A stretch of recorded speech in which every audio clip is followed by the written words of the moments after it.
Hello, everybody. Welcome to number 2 of our attempt to try to explain Fourth Amendment during the coronavirus isolation thing.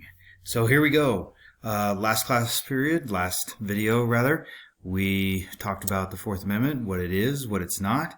We talked about how it has a list of ideas that equal privacy in the Supreme Court's mind.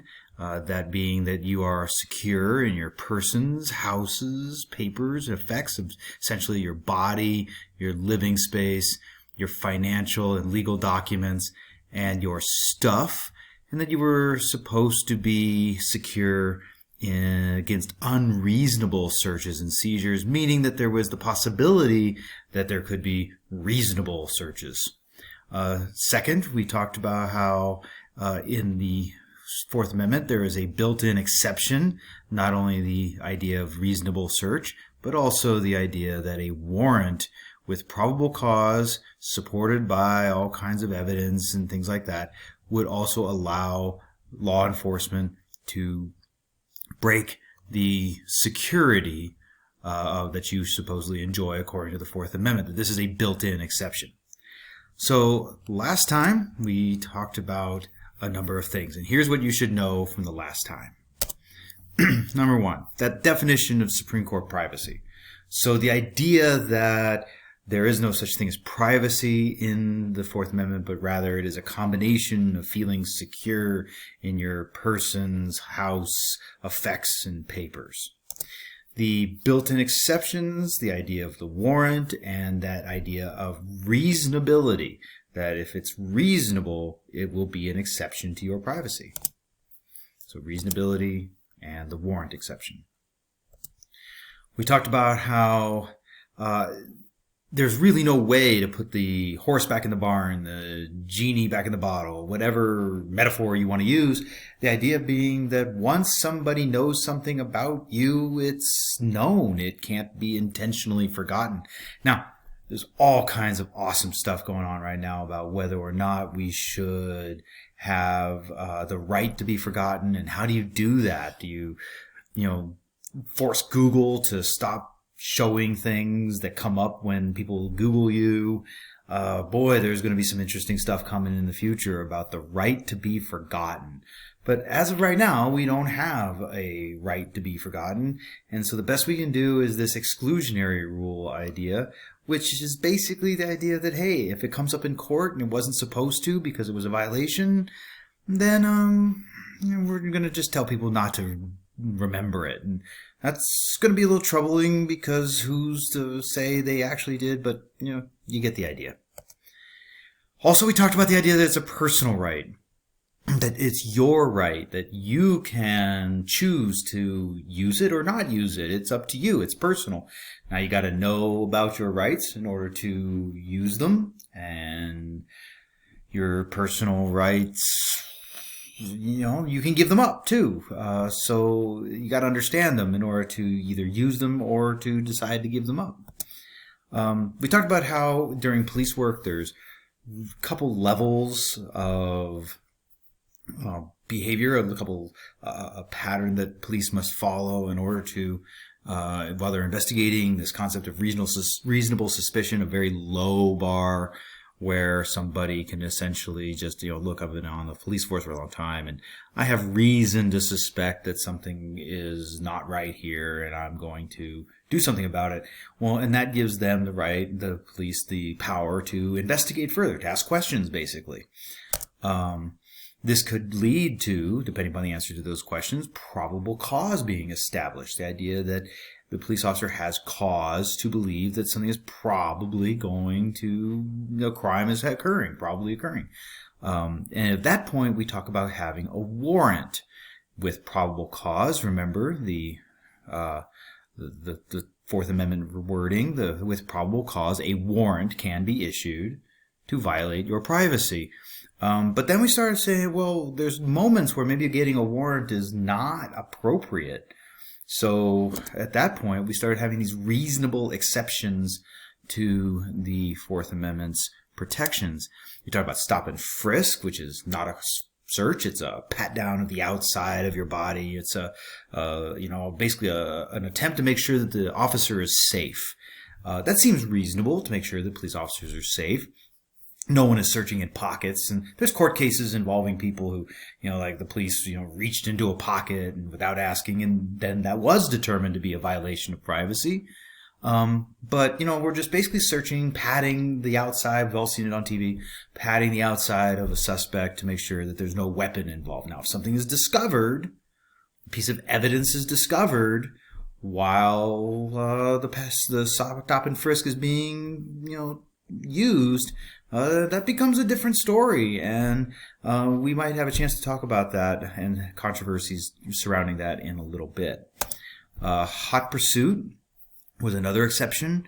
The idea that, look, if the police are chasing somebody and they go through somebody's backyard, that it seems unreasonable to ask the police to have to get a warrant every single time they, cross somebody's property line or something like that. It seems reasonable to allow the police to pursue somebody who they can see is, that they can see where they're going, and the suspect ran into this place, and I'm going to run back, after him and don't need a warrant. That state where, hey, we are in hot pursuit is an actual state. It's like, hey guys, we are in a position where the Fourth Amendment has been suspended for the purposes of chasing down this suspect for hot pursuit. Talk about consent, obviously. So consent, of course, being the idea that I gave the police the permission to look. Hey, do you mind if we look around? No, I don't. Well, if that's the case, then don't complain when they find something, because here's where your personal right comes in. You consented to giving up your rights. And finally, we talked about exigent circumstances.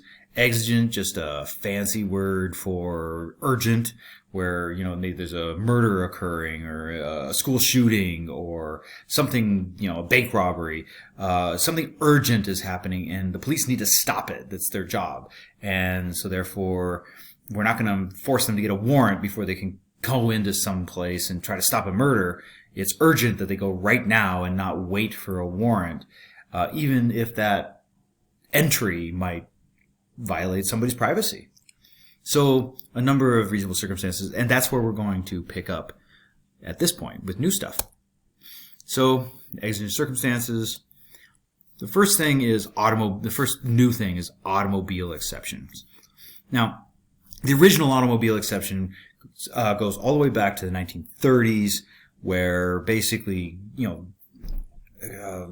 gin runners, liquor runners during the Prohibition were trying to chase people, we're trying to smuggle alcohol in from Canada, and somebody would stop a car that they knew was involved in this smuggling, and if they got a warrant for that car, the guy would just simply drive off while they were off trying to get a warrant, and so the evidence would disappear. And there's your key. Evidence disappears. Now, Carroll versus United States is something that you probably read about in your packet, and that's what I just described with the Prohibition, smuggling. But what I want you to remember is the automobile exception basically involves the idea that if the evidence can be destroyed or disappear, then maybe it's reasonable to allow the authorities to search without warrant. So, a couple of stories. First, imagine a man sitting in the police station. He's answering questions about whether or not his, murdered wife, what does he know? The police look over at his hands and, and just underneath the fingernails, the officer can see, some dark stuff, it's blood. And that's what the officer suspects. So the officer kind of looks down, sees the blood, and the suspect looks down and sees that where the officer's looking, and the guy's like, hey, can I go to the bathroom real quick? And the police officer says no, because imagine if this guy goes to the bathroom, he's going to wash that away and it's going to disappear and the evidence is going to disappear. So he basically grabs him and holds him down while they forcefully dig underneath him. Now that seems to be a violation of his privacy, his security of his body. But if he didn't do it right then, the guy was going to make the evidence disappear. So automobile exception, just like an automobile might, the evidence might disappear.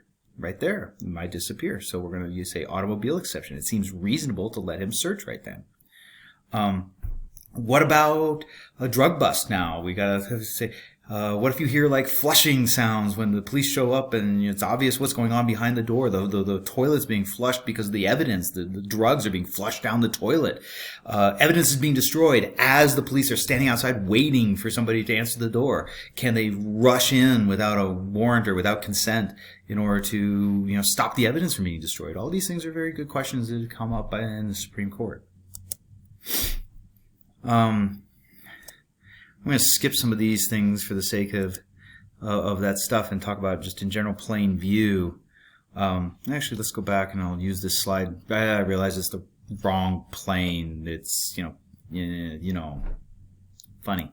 Laugh. All right.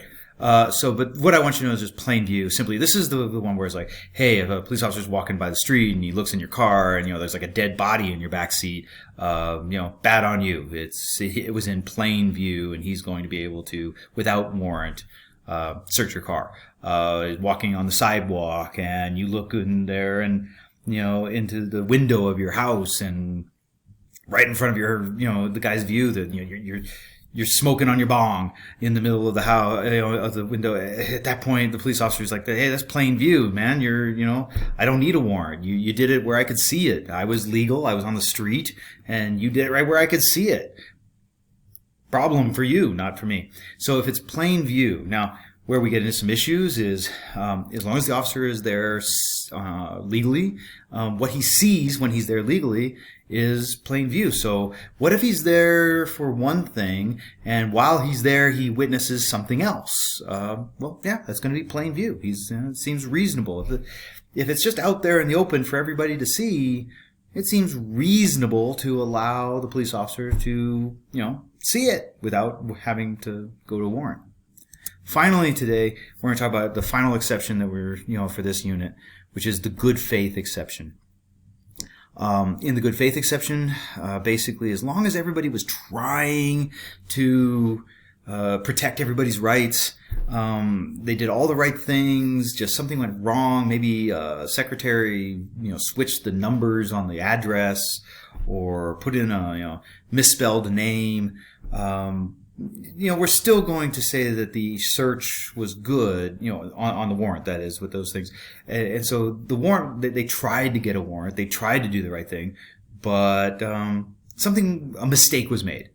And so basically we're going to say, no, that seems reasonable. It's like, well, we're not going to just let a murderer go free because, somebody put in the wrong address, flipped the numbers on the warrant. And this actually happened in Frenchtown a couple years ago. There was a party, a lot of kids were at the party, and the police came with warrant and they busted like half the senior class.